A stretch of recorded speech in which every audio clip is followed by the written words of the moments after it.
Hi everybody, welcome to Tag Tuesday. Today, I'm going to be doing the mid-year freakout tag.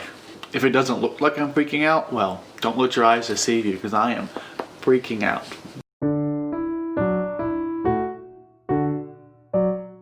Not really. I mean, I've had a pretty good reading year so far. I have a lot of books I want to read, but I'm not going to stress about it. Let's just get into it. The first one's going to be the best book I have read so far. And this is one that is hard to answer and it's probably going to change with time, depending on the day. And I'm not even sure I named this book during my quarterly review back in March. For now, it's going to be Not That Bad by Roxane Gay. It's an anthology of essays related to people's experience, men, women, and non-binary people's experience dealing with sexual assault and harassment and basically having their experiences dismissed or not believed. And it was one of the most profound books that I've read all year. Naturally, that has to be one of the best books. The next one is the best sequel I've read. And I only read a few sequels, but the one I have to go with, I can't help myself, it's going to be The Fated Sky by Mary Robinette Kowal. I absolutely adored this book. I love the series. I'm a planetary scientist, and this is all about planetary science and space travel. So yeah, I loved it. It's about an alternative history where an impact causes the world's political landscape to change, and that it causes the climate to shift towards heating up faster rather than later, at least for a shortened period of time. And it's going to kill most of humans if we don't get the hell off Earth. And this is just a story of space travel, of showing us the abilities of us to get to space under the right circumstances. This isn't even that fantastical, because it is science fiction, but it's an alternative history where it shows us how we could have gotten to space sooner, even to Mars and to the moon, if we had the ambition. It is also fantastic because there was just fantastic diversity. Bowties and Books has talked about this book before. Other than that, I haven't heard anybody talk about it, and I think it needs more attention because it just is so good representation. It really does a great job handling space travel, but more importantly of addressing the lack of diversity and discrimination within NASA, within science, and within the US in general in the past. The next one is going to be new releases you haven't read yet. And this is going to be this one, Network Effect by Martha Wells. This is book 5 in the Murderbot Diaries. I have read the first 4 novellas. This is the first full-length novel, and I am psyched for this shit. I have been postponing it. I wanted to wait till I got it on hand, and now I have it, and I won't be reading it until next month, but I'm going to be reading it very soon. I'm really excited. It's about a robot who breaks his governor module, which just means that he doesn't have any restrictions. He could kill everyone if he wanted to, hence the name Murderbot Diaries. But he doesn't. That's not what he wants to do. It really is a fun novel exploring implications of a really truly free, intelligent AI and what it might want to do. The next one, most anticipated releases for the second half of the year. Well, I've already mentioned that I just read The Fated Sky. Well, guess what? The Relentless Moon, the third book, comes out in July. Yes, please, my most anticipated one. A close runner-up there is going to be Over the Woodward Wall by Deborah E. Baker, which is just a pen name for Shauna Maguire, a book that's featured in Middle Game. This is like the full-length novel of the novel she made up for that book, and I'm really excited for that. But The Relentless Moon is a book that basically happens alongside this one, where we're getting a certain different perspective, because there is space travel, and it's about getting the perspective of people in space for this one versus people on Earth.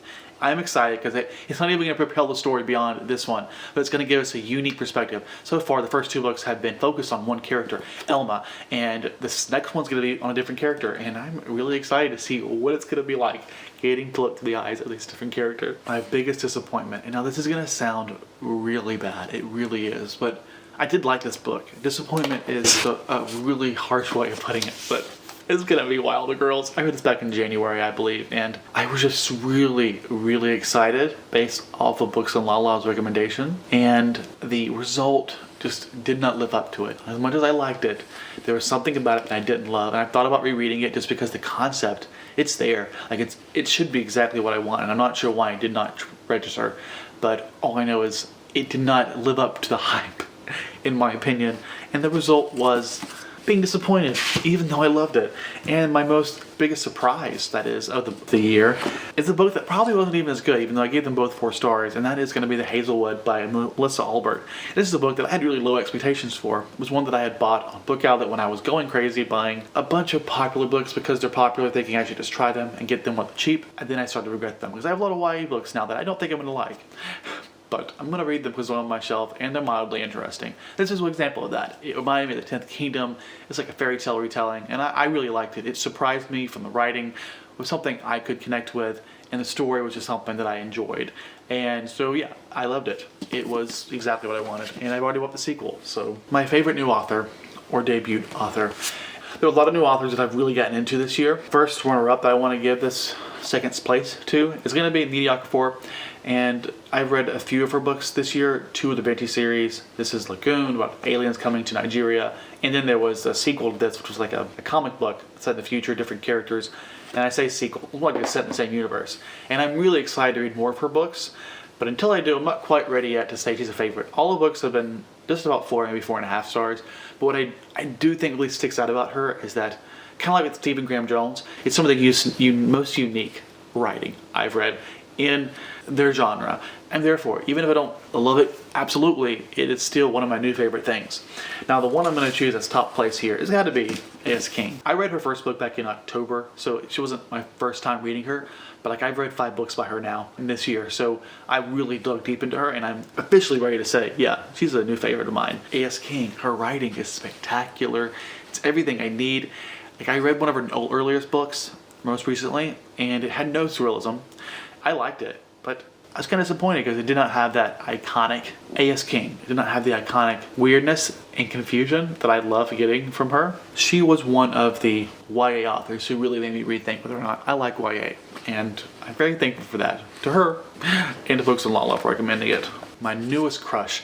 I don't usually have crushes when I read books, but I decided to do the best I could here and go with a couple options. The first one's going to be Patroclus from A Song of Achilles, because this book didn't get me. I was hot and steamy, I won't lie. And I did like it. Between the two, I definitely would rather have Patroclus. He's really caring, and I don't know, I like him. Achilles, on the other hand, is too whiny and too self-entitled. I can't help but associate him with other versions of himself that I've read, so I have to go with Patroclus between the two. Well, there's another one that I want to mention, and that's going to be Elma from the Lady Astronaut series. And I want to be clear, I've never actually thought to myself, oh god, and like sexualized her in my head. But as a person, yes. Like if I were to meet her, and like I'd be overwhelmed in a lot of ways, I imagine, because she is strong, she's independent, and she's smart, and damn, yes, please. So yeah, there's a bit of a crush here, and it doesn't hurt that Mary Robinette Kowal's voice, as she narrates it, is spectacular. So maybe that contributes to my love for Elma. Now, my new favorite character, this is one that I struggled with, but I ultimately decided to go with one that I really liked the arc of, even though it's kind of dark, and that's going to be Charles Tom Tester from The Ballad of Black Tom. This is a horror novella, and I really liked it. I mean, it was dark, it was Lovecraftian, and the direction it goes is kind of dark, so please don't hate me for choosing this character. But yeah, I liked his character, and the way things played out, I felt like it's about damn time. So yeah. Books that made you cry. And for this one, I decided to focus on one book. Books don't usually make me cry. If they do make me cry, it isn't even because of the book itself. It's because it reminds me of something in my own life. And usually it has to do with loss of a family member, or just the idea of the evolution of our families with time and how eventually people die and things move on. The one that sticks out in my mind is going to be the Poisonwood Bible that I recently read. But I think the one that's most recent in my mind of all that really just hit me hard is going to be They Said This Would Be Fun by Eternity Martyrs. And again, I read it very recently, in the last week. With everything that's going on, it's just so overwhelming that I couldn't help but get upset and angry and sad all at the same time. There's just so many emotions going on right now. So I guess I should say, this is a book, non-fiction book, about her experience at the University of Western Ontario, my university, as a black woman. And this, in conjunction with everything, is just a lot going on. And I don't mean to suggest that I have any right to be as upset as people who are really experiencing this firsthand. But it doesn't change the fact that I am enraged at the system, at myself, and at my complicity of letting it just stay. I've been here at Western for 4 years, and I can't help but feel ashamed. And now I know a lot of my friends and colleagues probably have noticed and think that I'm maybe overdoing it. Maybe I'm being too rational, too upset, but I can't not.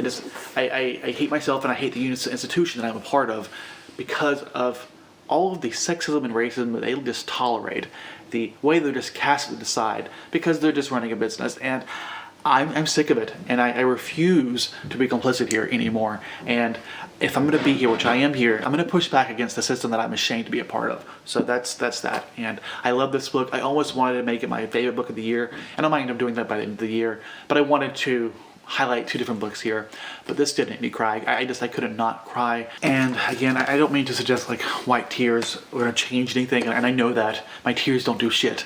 And so trust me, I'm doing more than just read the book and crying, which is a good point to mention. Again, resources below if you would like to support the Black Lives Movement and the death of countless innocent black people. Just a couple days ago, a black man was murdered in my own city, Atlanta, Georgia, because he was running away with a taser. I'm sorry, is the taser supposed to be deadly? In which case, why won't you use a deadly force against him? And why'd you let him get hit? It was clear that he was running away, for Christ's sakes. It's multiple shots in his back. You had his fucking car. I'm sorry, I know I don't have a right to be angry here. Making me cry again. The book made me cry again. So if that's the book that made me cry, books that made you happy, there were a lot. There were a lot. And Middle Game by Sean McGuire was a reread. I don't really want to count it here, but I have to mention it because, yeah, it made me happy. It made me happy. It made me very, very happy.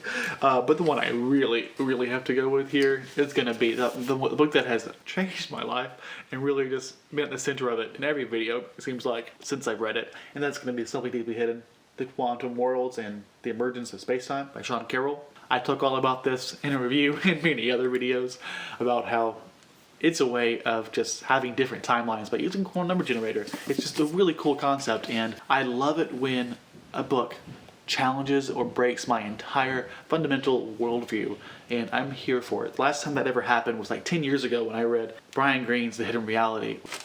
The most beautiful book that I've recently bought. Ooh, I have so many beautiful books because I buy so many books. I do want to mention here a book that came as a close second, which is a book that I just recently ordered and heard a lot about, which is All Boys Aren't Blue. I absolutely adore this cover, the range of colors, the crown on this beautiful person's head. I adore it. It's so beautiful, and it makes me want to read it all the more. I believe it's a memoir about this person's experience. The one I'm going to go with here is one that I talked about back in March, and that's going to be Robots vs. Fairies, an anthology edited by Dominique Person and Nova Wolf. And it's just a bunch of stories that revolve around robots and fairies, 2 very different things. And if you look at this, so gorgeous. The art, the symmetry, the colors, I love it. And the feeling, the texture is just so good. I just adore this book, and I have to get to it this year because it is so beautiful.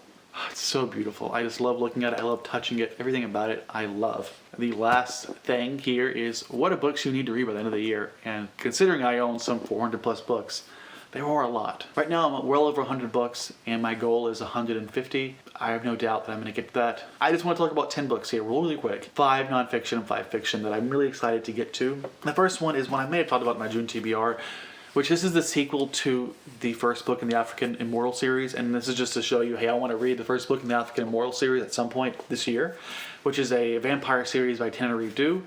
And I don't love vampires, but I want to dig in to all of Tanner Reeve Dew's books. I'm currently reading Joplin's Ghost, have read The Good House, not loving that as much as this, but they're both really good. And she knows how to write horror. She made or was a part of the black horror film or documentary on Shudder. And she also is a professor in Afrofuturism and Afro horror. When I think about classics, I want to get to East of Eden by John Steinbeck, because one, I think the narrator, from what I can see, is really good. I'm going to like the narrator. And also because I just need to read more classics. This is intimidating because it's so thick, and I've only ever read one John Steinbeck, and that was The Vice of Man, which I loved. But I want to read this. I also want to get to more Atwood, more Toni Morrison, or at least reread one of the Toni Morrisons I already read for the end of the year. And I want to read one of the Brontes for the end of the year. The last couple months, I haven't read any classics, which is a travesty. I need to fix that. The next one is going to be more Helen Oyeyemi, and I particularly point out The Icarus Girl just because it's probably the one that I'm most excited to read of those that I have left. I've read a couple of hers already. This is a Greek retelling of some sort. I really love Helen Oyeyemi's writing style, the magical realism. It is up there with A.S. King. The one trick is that when I leave the book, I don't love the overarching plot as much as I do with A.S. King.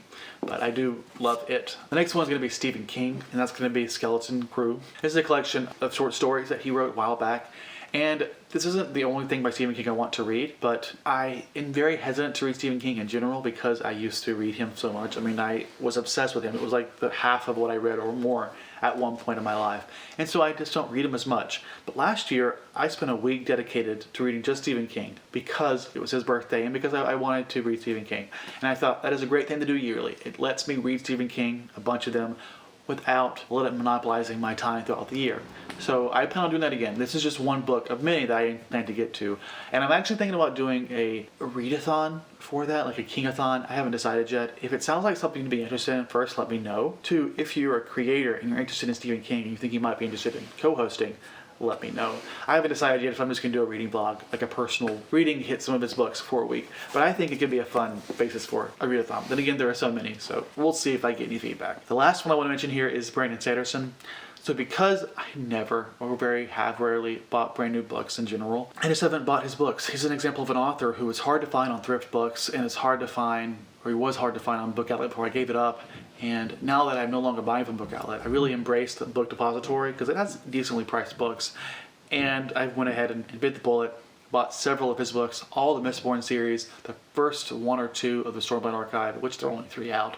But I am highly anticipating these books, and I will definitely get to at least one of them this year, probably more than one. But I have a feeling that once I start them, I'm not going to want to stop.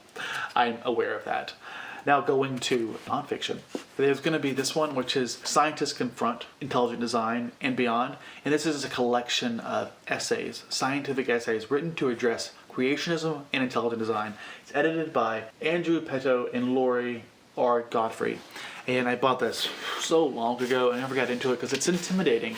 It's not on ebook and it's also not on audio naturally because it's a very detailed science discussion about the two topics. But as much as it probably isn't necessary, like obviously I believe in evolution, I think most people do, and if they don't, this book's not going to convince them.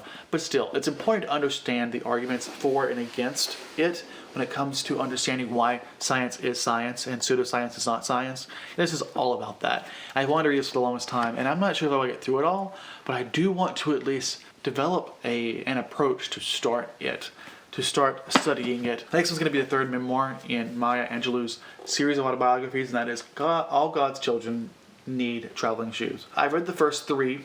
Wait, this is the fourth one. Is it? It is. It's the 4th one. I read the first one 5 years ago. I loved it. The second one last year, November-ish, and I really enjoyed it. And then the third one this year, and I have to admit, it was disappointing. It's part of the reason why I haven't picked up another one, because I thought, this wasn't very good. It wasn't the same as her other ones. And I'm hoping it picks up. I know her newer ones or her later ones are more popular than those middle ones. I'm hoping regardless of how I feel about this one, that after this it'll get better, because I do want to read all of them. It's so good, so beautiful, her writing, the story of her life. It's really moving, and I want to read more of her.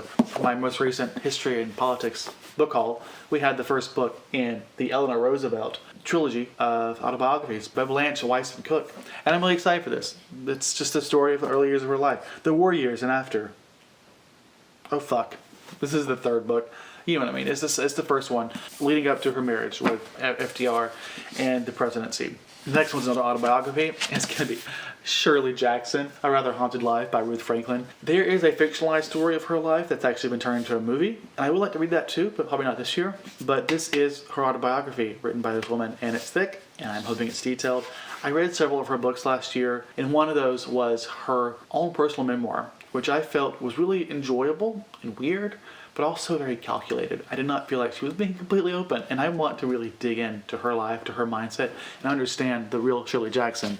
So I'll be reading this almost certainly in October.